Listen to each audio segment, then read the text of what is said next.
Christian Outlook।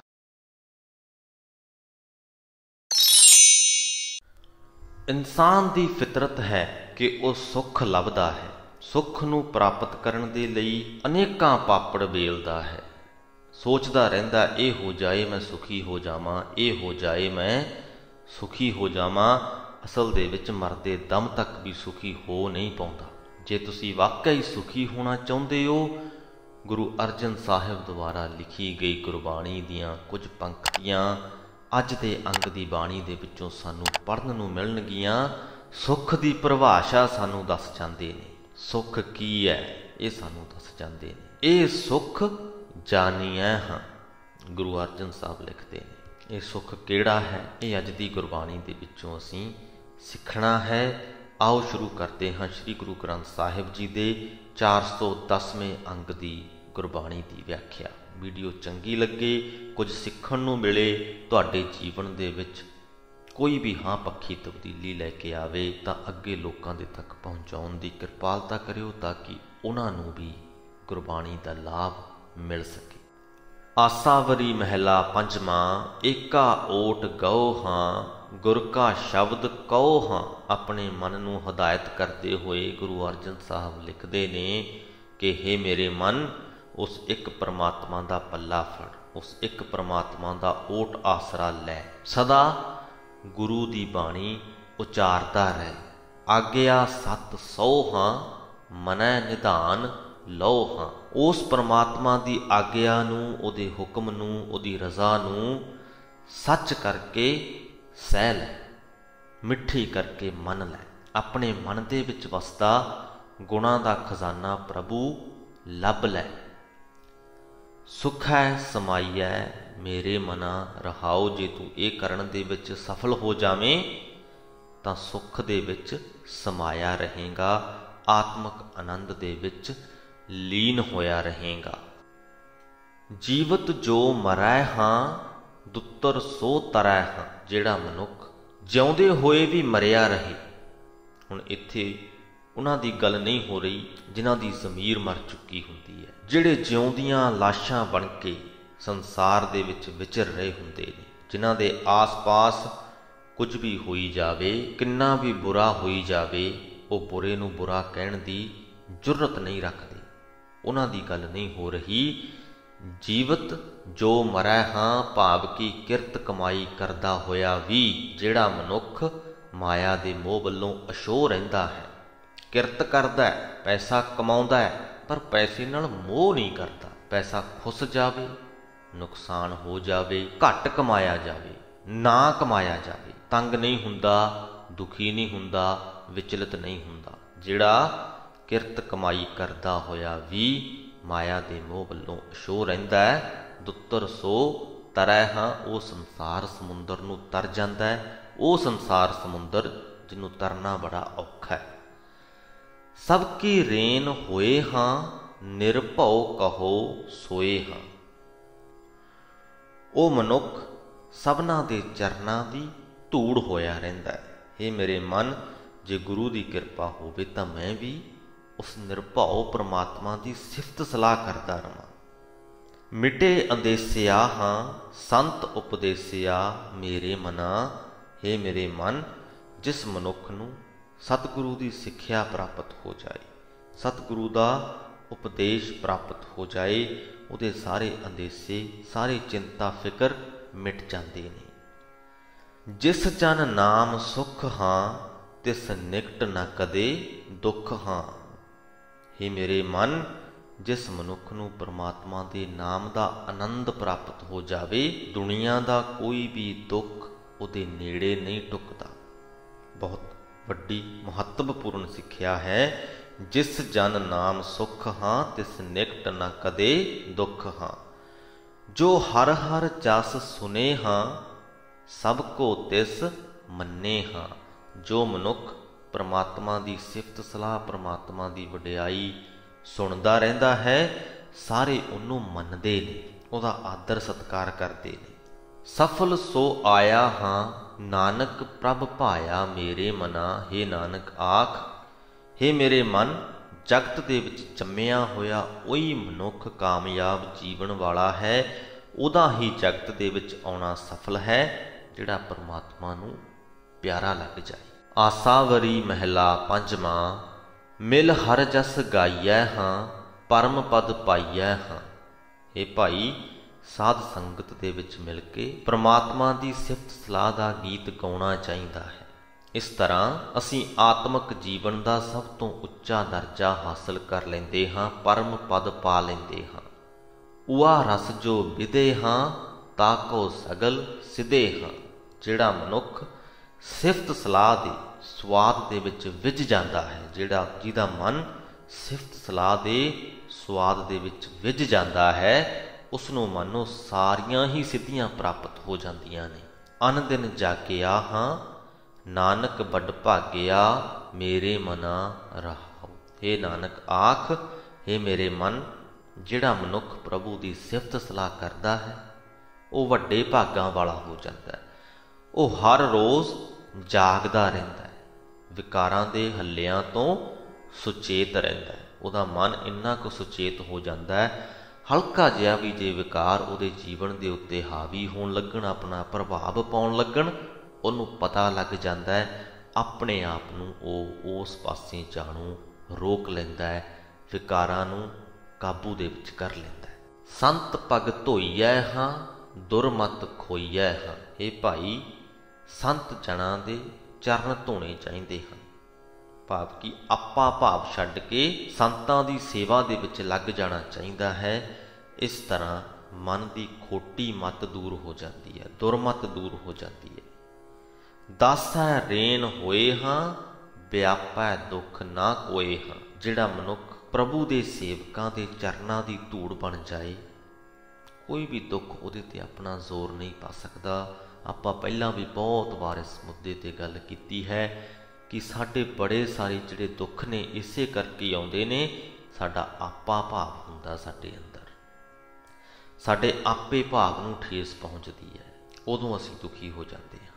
ਤੇ ਜਦੋਂ ਅਸੀਂ ਆਪਣੇ ਆਪ ਨੂੰ, ਆਪਣੇ ਆਪੇ ਭਾਵ ਨੂੰ ਖਤਮ ਕਰ ਲਿਆ, ਆਪਣੇ ਆਪ ਨੂੰ ਪ੍ਰਭੂ ਦੇ ਸੇਵਕਾਂ ਦੇ ਚਰਨਾਂ ਦੀ ਧੂੜ ਬਣਾ ਲਿਆ, ਤਾਂ ਦੁੱਖ ਸਾਨੂੰ ਨਹੀਂ ਵਿਆਪਦਾ, ਫਿਰ ਅਸੀਂ ਦੁਖੀ ਨਹੀਂ ਹੁੰਦੇ, ਕੋਈ ਵੀ ਦੁੱਖ ਸਾਡੇ ਤੇ ਜ਼ੋਰ ਨਹੀਂ ਪਾ ਪਾਉਂਦਾ। ਭਗਤਾਂ ਸ਼ਰਨ ਪਰੋ ਹਾਂ, ਜਨਮ ਨਾ ਕਦੇ ਮਰੋ ਹਾਂ। ਇਹ ਭਾਈ ਭਗਤ ਜਨਾਂ ਦੀ ਸ਼ਰਨੀ ਪਿਆਰੋ, ਜਨਮ ਮਰਨ ਦਾ ਗੇੜ ਨਹੀਂ ਰਹੇਗਾ, ਤੂੰ ਨਾ ਜੰਮੇਗਾ ਨਾ ਮਰੇਗਾ। ਅਸਥਿਰ ਸੇ ਭਏ ਹਾਂ, ਹਰ ਹਰ ਜਿਨ ਜਪ ਲਏ ਮੇਰੇ ਮਨਾ। ਜਿਨ੍ਹਾਂ ਨੇ ਪਰਮਾਤਮਾ ਦਾ ਨਾਮ ਜਪ ਲਿਆ, ਉਹ ਅਡੋਲ ਆਤਮਿਕ ਜੀਵਨ ਵਾਲੇ ਬਣ ਜਾਂਦੇ। ਸਾਜਨ ਮੀਤ ਤੂੰ ਹਾਂ, ਨਾਮ ਦਿਰੜਾਏ ਮੂੰਹ ਹਾਂ। ਇਹ ਮੇਰੇ ਪ੍ਰਭੂ, ਤੂੰ ਹੀ ਮੇਰਾ ਸੱਜਣ ਹੈ, ਤੂੰ ਹੀ ਮੇਰਾ ਮਿੱਤਰ ਹੈ। ਮੈਨੂੰ ਮੇਰੇ ਹਿਰਦੇ ਵਿੱਚ ਆਪਣਾ ਨਾਮ ਪੱਕਾ ਕਰਕੇ ਟਿਕਾ ਦੇ। ਤਿਸ ਬਿਨ ਨਾਹੇ ਕੋਏ ਹਾਂ, ਮਨੈ ਅਰਾਧ ਸੋਏ ਹਾਂ। ਉਸ ਪਰਮਾਤਮਾ ਤੋਂ ਬਿਨਾਂ ਹੋਰ ਕੋਈ ਵੀ ਸਾਡਾ ਅਸਲ ਮਿੱਤਰ, ਅਸਲ ਸੱਜਣ ਨਹੀਂ ਹੈ। ਇਸ ਕਰਕੇ ਹੀ ਮੇਰੇ ਮਨ ਸਦਾ ਉਸ ਪਰਮਾਤਮਾ ਨੂੰ ਅਰਾਧ, ਉਹਦਾ ਸਿਮਰਨ ਕਰ। ਨਿਮਖ ਨਾ ਵਿਸਰੈ ਹਾਂ, ਇੱਕ ਪਲ ਦੇ ਲਈ ਵੀ, ਅੱਖ ਝਮਕਣ ਜਿੰਨੇ ਸਮੇਂ ਦੇ ਲਈ ਵੀ ਉਹ ਪਰਮਾਤਮਾ ਤੇਰੇ ਮਨ ਤੋਂ ਭੁੱਲਣਾ ਨਹੀਂ ਚਾਹੀਦਾ। ਤਿਸ ਬਿਨ ਕਿਉਂ ਸਰੈ ਹਾਂ, ਕਿਉਂਕਿ ਉਸ ਪਰਮਾਤਮਾ ਦੀ ਯਾਦ ਤੋਂ ਬਿਨਾਂ ਤੇਰਾ ਕਿਵੇਂ ਸਰ ਸਕਦਾ ਹੈ। ਭਾਵ ਕਿ ਤੇਰਾ ਜੀਵਨ ਸੁਖੀ ਨਹੀਂ ਗੁਜ਼ਰ ਸਕਦਾ। ਗੁਰ ਕਉ ਕੁਰਬਾਨ ਜਾਓ ਹਾਂ, ਨਾਨਕ ਜਪੇ ਨਾਉ ਮੇਰੇ ਮਨ। ਹੇ ਮੇਰੇ ਮਨ, ਮੈਂ ਨਾਨਕ ਗੁਰੂ ਤੋਂ ਸਦਕੇ ਜਾਂਦਾ, ਕਿਉਂਕਿ ਗੁਰੂ ਦੀ ਕਿਰਪਾ ਦੇ ਨਾਲ ਪਰਮਾਤਮਾ ਦਾ ਨਾਮ ਜਪ ਸਕਦਾ ਹਾਂ। ਆਸਾਵਰੀ ਮਹਿਲਾ ਪੰਜਵਾਂ।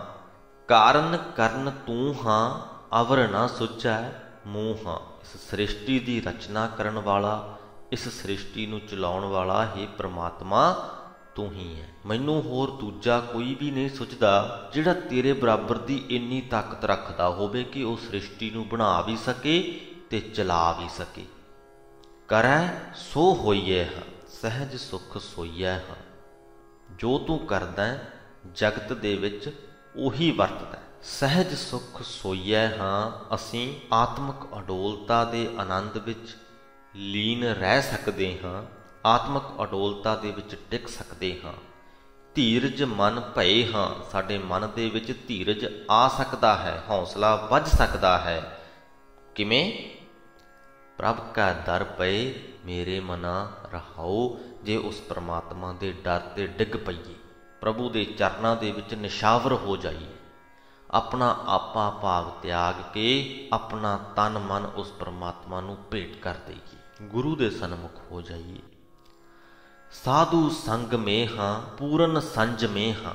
ਇਹ ਮੇਰੇ ਮਨ ਗੁਰੂ ਦੀ ਸੰਗਤ ਵਿੱਚ ਰਹਾਂ, ਉਹ ਵਾਲੀ ਜੁਗਤ ਪੂਰਨ ਤੌਰ ਤੇ ਆ ਜਾਂਦੀ ਹੈ ਜਿਹਦੇ ਨਾਲ ਗਿਆਨ ਇੰਦਰੇ ਵਸ ਵਿੱਚ ਕੀਤੇ ਜਾ ਸਕਦੇ ਨੇ। ਸਾਧੂ ਸੰਗ ਮੇ ਹਾਂ, ਸਾਧੂਆਂ ਦੀ ਸੰਗਤ ਕੀਤਿਆਂ ਪੂਰਨ ਸੰਜਮੇ ਹਾਂ, ਸੰਜਮ ਦੀ ਜੁਗਤ ਮਿਲ ਜਾਂਦੀ ਹੈ।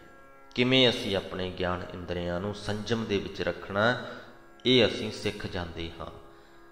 ਜਬ ਤੇ ਛੁੱਟੇ ਆਪ ਹਾਂ, ਤਬ ਤੇ ਮਿਟੇ ਤਾਪ ਹਾਂ। ਫਿਰ ਤੋਂ ਬਹੁਤ ਤਾਕਤਵਰ ਪੰਕਤੀ ਹੈ, ਬਹੁਤ ਹੀ ਮਹੱਤਵਪੂਰਨ ਸੰਦੇਸ਼ ਹੈ ਇਸ ਪੰਕਤੀ ਦੇ ਵਿੱਚ।